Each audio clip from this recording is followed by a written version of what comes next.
Hello guys, আসসালামু আলাইকুম। এই দেখেন আবার বাড়িতে এসেছি। সবাই এক জায়গায় হয়েছে, এখন একজন এক জায়গায় থাকে। কুরবানি ঈদের মধ্যে সবাই এক জায়গায় হয়েছে, এই জন্য আমার মা দই বানাবে সবার জন্য। তার জন্য 7 কেজি নিয়েছি, 7 কেজি দুধ নিয়েছি।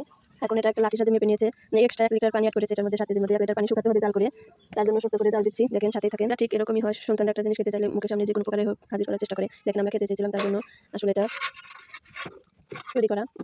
দেখেন তাই ভাবলাম আপনাদের সাথে একটু শেয়ার করি। এটা জাল করতে আসলে অনেকটা সময় লেগে যায়।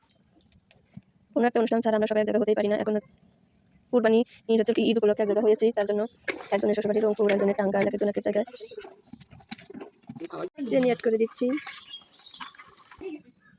এই দেখেন লাঠি দিয়ে যে মাপ দিয়েছিলাম, এটা 1 লিটার পানি শুকিয়ে গেছে, ঠিক ঠিক মাপ হয়েছে। এখন আর একটু শুকিয়ে নিতে হবে জাল করে। এখন খাইছোটা অ্যাড করছি,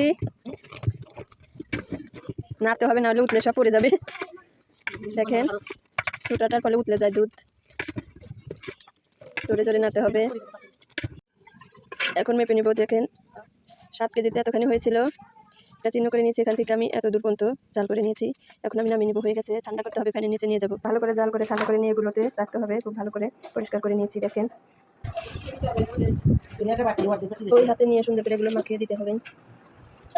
সবগুলো মাখিয়ে নিয়েছি,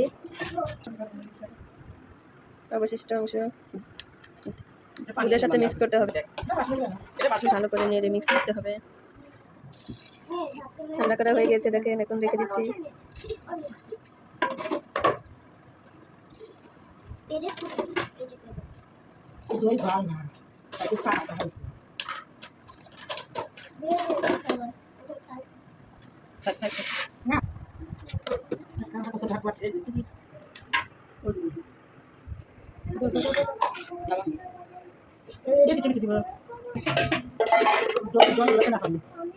এই দেখেন সবগুলো রেখে দিলাম। এখন 6-7 ঘন্টা পরে খুলবো, তাহলে হয়ে যাবে। তা আপনাদের সাথে শেয়ার করবো। তবে ভালো থাকেন, সুস্থ থাকেন, আল্লাহ হাফেজ।